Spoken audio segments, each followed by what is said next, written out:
अॼु असीं फ़क़ीर अकबर अली मेतलो ये असांजो प्यारो दोस्त आहे ऐं जेको आहे साईं जन जो ख़लीफ़ो आहे, दस्तारबंद ख़लीफ़ो आहे। तो असीं हिन जे ॻोठ में फ़क़ीर जी दावत ते हाज़ुर थिया आहियूं। फ़क़ीर साईं तव्हांजा लख एहसान, तव्हां असांखे इज़त ॾिनी सभिनी खे।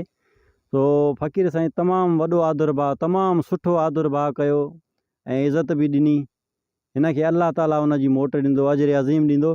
सो तसौफ़ जे मौज़ूअ ते असां अॼु जेके ही इकट्ठे थिया आहियूं, उन्हनि सभिनी खां रायो वठंदासीं त जेकॾहिं को तसवुफ़ में दाख़िल थिए थो या दाख़िल अञा थियणु चाहे थो त उन जे लाइ हिननि जो ज़हन छा थो चवे, हिननि जा कहिड़ा तजुर्बा आहिनि, हिननि जो पंहिंजो छा आहे हुकुम त भाई हिन तरीक़े सां माण्हू हिन सुंग में शामिलु थिए त जीअं पंहिंजी इस्लाह करे सघे। हाणे पुछंदासीं फ़क़ीर अकबर अली मेतलो। फ़क़ीर साईं हक़ मौजूद? सदा मौजूद फ़क़ीर साईं, छा हाल आहे? ख़ुशि आहे बाबा साईं, वॾी महिरबानी, तव्हां कुर्ब जा क़दम खणी आयो। साईं तव्हां खां असां पुछंदासीं त हीउ जेको असांजो अॼु जो नौजवान आहे उनखे तसवुफ़ जी सख़्तु ज़रूरत आहे, उनखे इस्लाह सोबत जी सख़्तु ज़रूरत आहे। सो तव्हां पंहिंजे तजुर्बे मंझां ऐं तव्हां बि तव्हां वटि बि चारि अक़ीदतमंद हूंदा जंहिंजी तव्हां इस्लाह कंदा हूंदो हिन तसवुफ़ जे सिलसिले में। तव्हां पंहिंजे हिन नौजवाननि लाइ छा पैगाम ॾींदव त कहिड़े तरीक़े सां हिन सुंग में शामिलु? साईं सभ खां पहिरियों इहो चवंदासीं त इहो मस्ट आहे त कामिल मुर्शिद हादी रहबर जी सोबत में अचे ऐं उन जी टच में रहंदो, इंशाल्लाह कामयाबी ॾींदी। जीअं ईअं खणी सपोज़ मिसाल तौरु ईअं चइजे धणु, त धनार खां बिना धणु कंहिं कम जो ई न आहे। ज़ाहिर आहे धणु काॾहें ॿिए पासे वेंदो, धकु लॻंदो उनखे ऐं फेल वेंदो, पर जे हादी रहबर मुर्शिद जे चवण सां हलंदो बिल्कुलु कामयाबु ईंदो। धणु त धनार खां बिना कम जो ई न आहे। धनार हूंदो त उनखे सही माना में पंहिंजे उन ते मुस्तक़बिल ते पहुचाईंदो। इहो महिरबानी। वाह वाह वाह फ़क़ीर साईं, तमामु आसानी सां असांखे सम्झायो त धणु त धणी न त विकिणो खणी।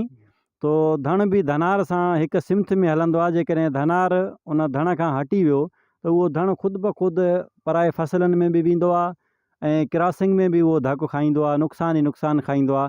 त फ़क़ीर साईं सम्झाइनि था त जेकॾहिं को कंहिं सुंग में शामिलु थिए थो ऐं सुंग जो धनार आहे जंहिंखे असीं मुर्शिद चऊं, उस्ताद चऊं, पीर चऊं, जेके लफ़्ज़ चऊं सभु उनखे सूअनि था, त उहो उन्हनि खे पंहिंजी सिमथ में जंहिं महिल सफ़रु तइ कराईंदो त यकीननि उन जे लाइ कामयाबी आहे। सो वरी हिन तरफ़ असांजो प्यारो फ़क़ीर आहे जंहिंखे हाणे दरगाह शरीफ़ तां दस्तार ख़िलाफ़त बि पाराई वई आहे, उर्दू स्पीकिंग आहे, फ़क़ीर शाहिद अली। शाहिद अली हक़ मौजूद? सदा मौजूद साईं। शाहिद अली खां पुछंदासीं त जेको माण्हू मुराक़बो करे थो या इबादत करे थो तो उन जे लाइ आसानी कीअं पैदा थिए, सो उन में कामयाबी कीअं उनखे नसीब थिए।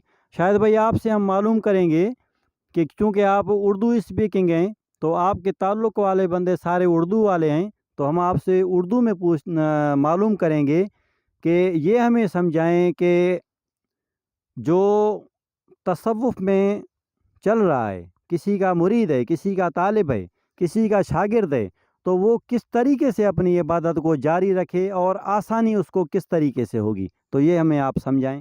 अस्सलाम वालेकुम, हक़ मौजूद। मुर्शिद कामिल जब इंसान अपनी ज़िंदगी में करता है तो उसका जो दिया हुआ जो काम होता है ज़िक्र व फ़िक्र, वो बड़े दिल और चाहत से करें अपने मुर्शिद का ज़िक्र व फ़िक्र। इधर से ही मुर्शिद हादी उसको जो है ना रास्ते दिखाता है, उसकी ज़िंदगी में आसानी होती है। और कुछ ऐसी बातें होती हैं जो ख्वाब वसीले होती हैं, उस टाइम आदमी वो ख्वाब देखता है, पर आहिस्ता आहिस्ता जब वो अपने मुर्शिद के काम को सही अंजाम देता है तो मुर्शिद पाक उसके दिल की जो है ना वो खिड़की खोलते हैं।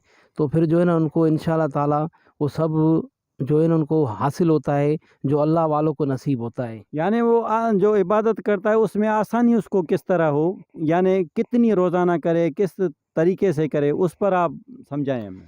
बस अपने एक टाइम टेबल को जो है ना मुकर्रर कर लें। अगर आधा घंटा करता है या पौना घंटा करता है, उसको हर दिन को जो है ना उसी टाइम पे मुकर्रर कर ले, तो एक जैसा जो टाइम चलेगा उसकी ज़िंदगी में, तो इंशाल्लाह ताला उसका जो है ना रूहानी हाल भी खुलेगा और ज़माने के काम भी आसान होंगे। बहुत मेहरबानी आपकी। आपने जो नुक्ते फरमाए जो नौजवान नस्ल के लिए और फ़कीर के लिए जो आपने नुक्ते फरमाए कि वो अपने टाइम टेबल को शेड्यूल दे, अपना टाइम टेबल सा बना ले, उस टाइम टेबल पर वो इबादत करता रहे, तो जब वो तसलसल के साथ उस इबादत को जारी रखेगा तो फ़वाइद होंगे, मतलूबा फ़वाइद हासिल होंगे। हज़रत मौला अली मुश्किल कुशा का फ़रमान है, अल इस्तिक़ामत फ़ौक़ल करामत, यानी जो आप इबादत कर रहे होते हैं उस इबादत को आप मुकर्रर वक्त में रोज़ाना उस अंदाज में ज़बरदस्ती भी कर लिया करें, आराम से हो भी कर लिया करें, मुश्किल टाइम आए भी कर लिया करें, आसानी हो भी कर लिया करें। जब आप इस तसलसल को कायम रखेंगे तो आपके लिए राहें आसान होंगी। बहुत शुक्रिया, आपने बहुत अच्छे अल्फाज फरमाए। तो इंशाअल्लाह ताला जो हमारे उर्दू वाले दोस्त हैं उनको भी बहुत फ़वाइद हासिल होंगे। ये हमारे राइट साइड पर बैठे हुए हैं फ़कीर ग़ुलाम नबी। फ़कीर ग़ुलाम नबी ने फ़ाका कशी भी की। फ़ाका कशी का अपने इस ज़िक्र फ़िक्र के मराहिल में बहुत बड़ा दखल है। तो जो डाइटरी प्लान होता है, जिसको हम खुराक का एक प्रोग्राम कहें कि भाई खुराक का मियाद क्या रखना चाहिए, इनसे हम मालूम करेंगे, क्योंकि इन्होंने फ़ाका कशी भी की है तो इनको मालूम है कि सूफ़ी जो है अपने खान पीन को कितना रखे ताकि उसके लिए ज़िक्र व फ़िक्र पढ़ना आसान हो जाए। इनसे हम मालूम करेंगे। अस्सलाम वालेकुम, हक मौजूद। सलाम सदा मौजूद। आपसे हम मालूम करेंगे, आप हमारे अब आप दोस्तों को ये सम्झाएं, सिंधी में तव्हां खां पुछूं था छो त तव्हां सिंधी आहियो। दोस्तनि खे इहो ॿुधायो त ज़िक्र फ़िक्र करण जे लाइ आसानी कीअं पैदा थिए, त पंहिंजी खुराक खे केतिरो रखे, कीअं रखे त जीअं ज़िक्र फ़िक्र पढ़ण लाइ आसान थिए। अस्सलाम वालेकुम। ज़िक्र फ़िक्र खे पाबंदी सां करण लाइ निहायत ज़रूरी आहे त पंहिंजे खुराक खे कंट्रोल में रखे, पेट भरे न खाए। पेट भरे खाइण सां सम्झो त कॾहिं बि पाबंदी सां इबादत न करे सघंदो। इन जे लाइ ज़रूरी आहे निहायत पाबंदी सां पंहिंजे खाधे ते कंट्रोल रखे, नज़र रखे, घटि खाए। जेतिरो घटि खाईंदो ओतिरो आराम ऐं पाबंदी सां इबादत करे सघंदो। तव्हांजी वॾी महिरबानी, तमामु सुठो ॿुधायो, तमामु सुठो आहे। ग़ौर फ़िक्र जी ॻाल्हि जेकॾहिं ग़ौर फ़िक्र कंदासीं त हिन मां 100 नुक़्ता ॿिया बि निकिरी ईंदा। हाणे हीउ फ़क़ीर अकबर हीअ असांजो मेज़बान बि आहे, असांजो वेझो साथी, असांजो वेझो दोस्त। ऐं असांजो जॾहिं ज़िक्र फ़िक्र जा मरहला तय थिया, हिन में का बि वधाए ॻाल्हि कोन कंदासीं, अञा खुटाए ॻाल्हि कंदासीं असीं। त जॾहिं ज़िक्र फ़िक्र जा मरहला असांजा तय थिया पंहिंजे दौर में, इहो दौरु आहे असांजे मुर्शिद करीमनि जो आख़िरी दौरु। तक़रीबन 2003 या 4 ऐं 5 इहो दौरु आहे। उन खां पहिरियों बि रियाज़त व मुजाहिदात रहिया, लेकिन एंड इन दौर में थियो। इन दौर में कुझु फ़ाका कशी बि रही, कुझु उजागा रहिया, कुझु इबादतुनि खे एक्स्ट्रा ऑर्डनरी टाइम ॾिनो वियो। हिन फ़क़ीर खे जी ख़ूबी हिकिड़ी इहा ॾिठीसीं असां, त हिन में हिकिड़ो ख़ुलूस नियत हुई ॾाढी, ऐं हीउ जेको कुझु बि कंदो उन में 100% सचो हो। पोइ हिन उन सचाई जे बुनियाद ते हिन फ़क़ीर खे अलाह ताला जेको कुझु नसीब कयो, बयान जे क़ाबिल त आहे कोन। सो असां पंहिंजे हिन नौजवान नसुल लाइ, ईंदड़ नसुल लाइ, छो त असीं पंहिंजो वक़्तु गुज़ारे चुका आहियूं, हीअ बि पंहिंजो वक़्तु गुज़ारे चुका आहिनि। हाणे जेको नौजवान नसुल आहे उनखे सम्झाइनि त पंहिंजे दौर में बि हिननि तां वक़्तु गुज़रियो, त पंहिंजी खाद खुराक खे कीअं रखियऊं, उजागा कीअं कयूं, उन में मुराक़बा कीअं कयूं, ऐं उहो कीअं कयूं जंहिंसां हिन खे फिज़िकली बि कोई नुक़सानु न थियो ऐं रूहानी बि हिन खे फ़ाइदा हासिलु थिया। सो फ़क़ीर खां इन बारे में वरी पुछंदा, साईं तव्हां असांखे इहो सम्झाइजो, असांजे नए नसुल खे सम्झाइजो त पंहिंजी खाद खुराक खे कीअं रखे, ओजागनि खे कीअं रखे ऐं सोबत खे कीअं रखे। जीअं तव्हां पहिरीं फरमायो त जेको धण त धणी न त विकिण खणी, जो धनार जे अॻियां धण हूंदो त उहो धनार उनखे हुन सिमथ में सफ़र तय कराईंदो। सो इन मौज़ूअ ते कुझु असांखे वरी सम्झायो। जी जी फ़क़ीर साईं, वॾी महिरबानी बाबा। हा साईं, इहो मक़सदु इहो असुलु ॻाल्हि जो इहो ई आहे त मुर्शिद जी डायरेक्शन सां जेको हलंदो न, जेको मुर्शिद जी हिदायत हादी रहबर सां हलंदो, उहो ई कामयाबु थी वेंदो। सम्झो न साईं, घटि खाइण सां ऑटोमेटिकली निंड घटि ईंदी, तमामु टाइम वधीक रूहानियत खे मिलंदो। सम्झो न साईं, ऐं तबियत में उहो ईंदो घटि खाइण सां, त हुनजो ॻाल्हाइण ऑटोमेटिक हुन में रूहानियत पैदा थींदी। जेको चवंदा आहिनि जंहिंमें सखणी खुनी फड़ कंदी आहे, पर जे हुन कुनी खे दॿु ईंदो आहे त उहा शइ पची ईंदी आहे। उन हिसाब सां जेको हे घटि ॻाल्हाईंदो, घटि खाईंदो, घटि सुम्हंदो, हुन मां ऑटोमेटिक रूहानियत मथे चढ़ी ईंदी। असुल में इहा ई ॻाल्हि आहे साईं। पर मस्त ॻाल्हि इहा ई आहे त मुर्शिद जंहिंजे मालिक साईं जंहिंजी करम नवाज़ी हूंदी, उहो ई कामयाबु थींदो। जो मुर्शिद साईं जी सोबत में निगाह। रहंदो निगाह निगाह करम सां सम्झो न साईं, इहा ई हक़ीक़त आहे।